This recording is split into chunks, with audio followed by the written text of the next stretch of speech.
tanga, yung pakiramdam ni tanga. Natural, hatid mo yung anak mo, tricycle driver ka.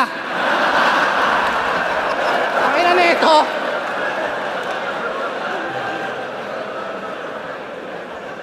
Ano naman kung di ko inahatid yung anak ko? Wala ka ng pakialam dun, bro. Ang harapin mo ako, parating na yung sundo mo. Nakaharap na, parating pa, bobo din eh, no? Yo! Sino mga taga-Pulo? Ayaw nyo magtaas, magtaas kayo! Baka pwede ho, makisuyo. Pagsabihan mo po yung mga taga-Pulo na bago dumayo at unahin niyang liga ng Pulo, baka pwedeng ligo muna po. Kasi kung basta gapo, bano, sila basta Pulo, baho. Diyos ko po, try niyong manood ng live para malaman niyo kung bakit. Lalo na pag dikit-dikit, ang sarap budburan ng latik. Parang mga kakanin na ang lalagkit. Pero marami namang malupit.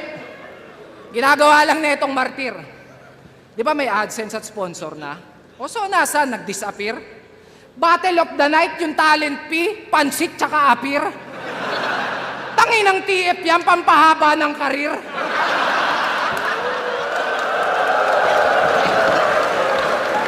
Pero real talk, sa liga niya, ayaw na ayaw niya pag may nadadamay. Malinis naman yung pakay. E paano na lang kung mabatibag kita, di wala kang karamay. Ironic lang na galing pa sa isang squatter na ayaw niya ng kadamay. But why? Ayaw mo ng damayan? Kahit di ako mandamay, panigurado damayan.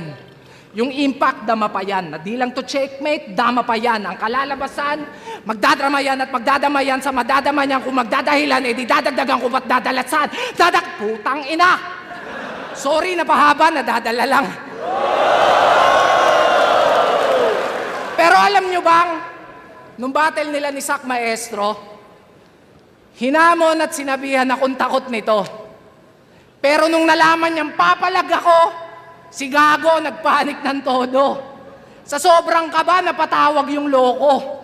Kesyo wag ko daw idamay yung tungkol dun sa ano. Nung pinalagan, may kondisyon na yung gusto. So paanong okatukat sa'yo? Ba't binabaliktad mo?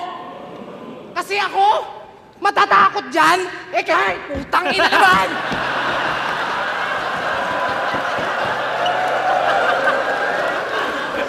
Sino ba hindi matatakot dyan? Mukha kang straight duty kawatan.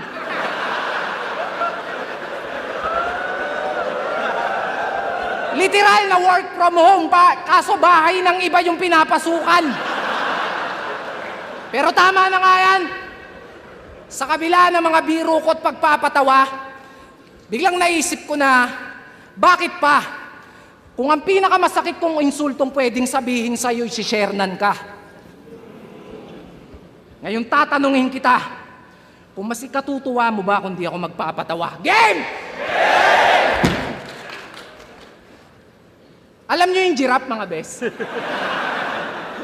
Yung mahaba yung leeg, tapos matatangkad, yung nakikita sa safari forest. O ganito itsura nun kapag kinumpres.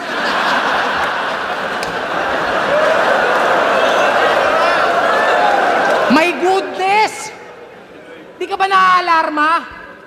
Kahit saan ka magpunta, yung tiyan mo laging nakabalandra. Naabutan nyo na ba itong nagsisiyesta sa kalsada? Utang ina, parang kotseng kubang nakaparada.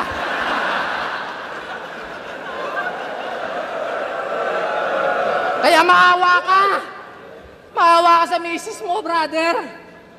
Baka pwedeng pakiconsider. Paano pag binabakhag ng partner? Parang magpapalit ng galon sa water dispenser.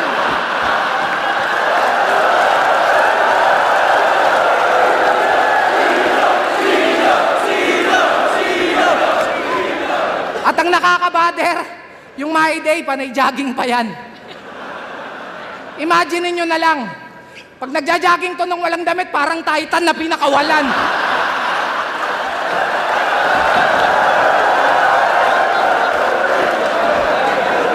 Pero in fairness ha, blooming ka, feeling ko babae yan. ba? Napanood ko laban nyo ni Master Pito. Ang cute! Ang cute na mga putang ina! Mukha kayong laruan sa mga tigpipisong chichirya. Ang chichip nyo talaga! Pero kung usapang karisma, puta mali ka ng hinamon. Ngayon lang kayo makakakita ng underdog na kampyon. Walang corona to partida. Minsan lang lumabas sa isang taon. Pero pag sumalang pati buwelta, kaya kong gawing mukhang ahon. Matik na yon. Di naman sa pagyayabang. I'm just letting you know. Oo, may sariling titulo at naghari na kasi galawan pang pro. Di lang skills, pati bulsa, umaalsa. Dapat ganun ka mag-grow. Pangmasa nga ako, lalo na kung usapan ay dough. I know. Mayabang, tunog mayabang yung behavior. Pero binabalik ko lang yung favor. Tinulungan kang umangat sapagkat nang mamit mo yung creator. Yan ang napapala pag fame whore. Kakahiling mo ng tala, binagsakan ka tuloy ng meteor. Kaya next time, tol, be careful what you wish for.